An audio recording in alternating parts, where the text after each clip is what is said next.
केंद्रीय कारागार में तैनात चिकित्सा अधिकारी ने डिप्टी जेलर पर गंभीर आरोप लगाए हैं। इस मामले ने इतना बड़ा तूल पकड़ लिया कि अधिकारी ने मामले की शिकायत ऑनलाइन पोर्टल पर दर्ज करवा दी। आपको बता दें कि चिकित्सा अधिकारी ने सीएमओ से भी इस मामले की शिकायत की है। शिकायत सामने आने के बाद हड़कंप मच गया है। इतना ही नहीं, इसी सिलसिले में जेल की व्यवस्थाओं पर भी सवाल खड़े हो रहे हैं। चिकित्सा अधिकारी डॉक्टर कुमार गुप्ता के मुताबिक डिप्टी जेलर भ्रष्टाचार कर रहे हैं। मैं डॉक्टर कुमार गुप्ता अभी तक 10 तारीख तक सेंट्रल जेल आगरा में तैनात था चिकित्सा अधिकारी के पद पर। अभी मैं सामुदायिक स्वास्थ्य केंद्र यहाँ पर तैनात हूँ। मामला क्या हुआ था? सेंट्रल जेल में एक प्रकरण सामने आया है, क्या पूरा प्रकरण मामला क्या है? एक्चुअली मैं 10 अप्रैल 2023 को अपने सेंट्रल जेल के अंदर स्थित चिकित्सालय में अस्पताल में मैं अपनी ड्यूटी कर रहा था, मरीजों को देख रहा था वहाँ के अंदर कैदियों को। तभी एक बंदी वहाँ पर आए, उन्होंने कहा कि आपको तुरंत साहब ने बुलाया है, आपको फार्मासिस्ट को। मैं तुरंत गया वहाँ पे। क्या नाम क्या था साहब का? किसने बुलाया था? श्री आर के मिश्र, वो वहाँ के सीनियर सुपरिटेंडेंट हैं, उन्होंने बुलाया। तो मैं तुरंत उसको लेकर उनके ऑफिस में गया, जेल परिसर के अंदर ही है ऑफिस। तो वहाँ जब मैं अंदर पहुँचा तो उन्होंने फार्मासिस्ट को तो सब बाहर कर दिया। मैं था अंदर, वहाँ डिप्टी जेलर आलोक सिंह भी मौजूद थे, 1-2 लोग और थे और साहब भी थे। तो उन्होंने मुझसे कहा कि आप ये साइन क्यों नहीं कर रहे हो? मैंने उनसे बोला कि ये पुराने साइन हैं और जो मैंने एक्चुअली वहाँ अतिरिक्त आहार मिलता है बंदियों को, कमज़ोर बंदियों को, तो वो डॉक्टर प्रेस्क्राइब करता है अपने ओपीडी पर्चे पर ही, वो प्रेस्क्राइब कर देता है। तो ओपीडी पर्चे से फिर वो लिस्ट बनती है, लेकिन वो जो लिस्ट पर साइन करा रहे थे वो 3-4 दिन की पुरानी वो थी।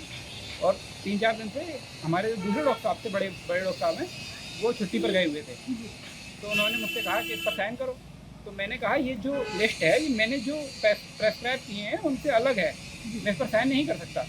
तो फिर वो थोड़ा गर्म हो गए और जो उनके साथ दूसरे डिप्टी जेलर थे वो कह रहे थे अगर इस तरह से आप करोगे तो मतलब उनका लैंग्वेज तो बहुत ख़राब था। उन्होंने कहा था ऐसे तो बंदी तुम्हें गिरा गिरा के मारेगा। हाँ, मैंने कहा कि मेरे को साइन करने में कोई परेशानी नहीं है, लेकिन ये जो आहार लिखा हुआ है वो सही होना चाहिए। ये मैंने अगर 10 लोगों का आहार लिखा है तो 10 का होना चाहिए, कम से कम 150 से 200 लोगों का है ना। तो इस वजह से फिर उन्होंने कहा कि अभी तुम जानते नहीं हो कि बंदी जो है वहाँ गिरा गिरा के मारेंगे। तो मतलब फिर वो एकदम उग्र हो गए। तो मैं तुरंत ऑफिस में, एक्चुअल में वहाँ कोई सीसीटीवी वगैरह नहीं था, ऑफिस के बाहर सीसीटीवी था। मैं तुरंत ऑफिस से निकल के बाहर आ गया। मैंने कहा यहाँ तो शायद ये मेरे से मारपीट नहीं कर पाएंगे, तो मैं बाहर आ गया और फिर तुरंत जेल से निकल गया। और किसी से शिकायत उसका अधिकारी से? हाँ, मैंने तुरंत सीएमओ साहब के पास गया।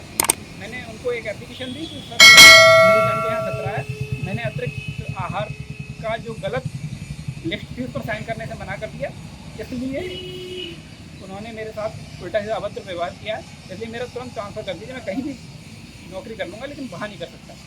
इससे पहले भी मैंने कई बार एक हमारे वहाँ जज साहब आते हैं, श्री ज्ञानेंद्र त्रिपाठी जी, मैंने उनको भी पहले शिकायत करी थी कि यहाँ अतिरिक्त आहार जिस एक्स्ट्रा लिस्ट बना दी जाती है बहुत ज़्यादा लोगों की, और जब दूसरे डॉक्टर साहब छुट्टी पर होते हैं तो उस दिन भी पता नहीं उनके साइन कैसे फर्जी तरीके से करा लिए जाते हैं। क्योंकि जब कोई इंसान छुट्टी पर है तो वो उस दिन के साइन कैसे कर सकता है?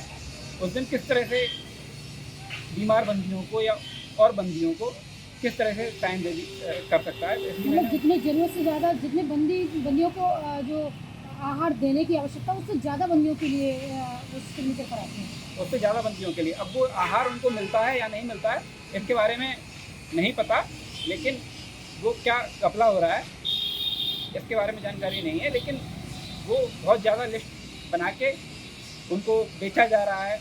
अब उसके मेरे पास वो एक्चुअल में वहाँ जो अंदर उसकी दूध अंडा बेचा जाता है, लेकिन उसका मेरे पास अभी सबूत नहीं है, इस तरह का कोई सबूत नहीं है। क्योंकि वो वहाँ के जो बंदी हैं वो अगर उनसे आप पूछताछ करेंगे तो वो केवल वहाँ के अधिकारियों के हिसाब से वो वहाँ तैनात हैं, तो वो डर के कुछ नहीं बोलेंगे। वो खूब सारा लिखा जाता है नाम, कई सारे नामों को लिखा जाता है वहाँ, फिर उसकी खरीद फरोख्त होती है वहाँ बेचा जाता है। और कई बार ऐसा भी होता है कि कम मंगा लिया, ज़्यादा लोगों के टाइम करा लिए और जरूरत से पैसा ज़्यादा उसको- पैसा बचा लिया, मतलब कम मंगा के ज़्यादा लोगों के साइन करा के ज़्यादा बिल बनवा के ये काम।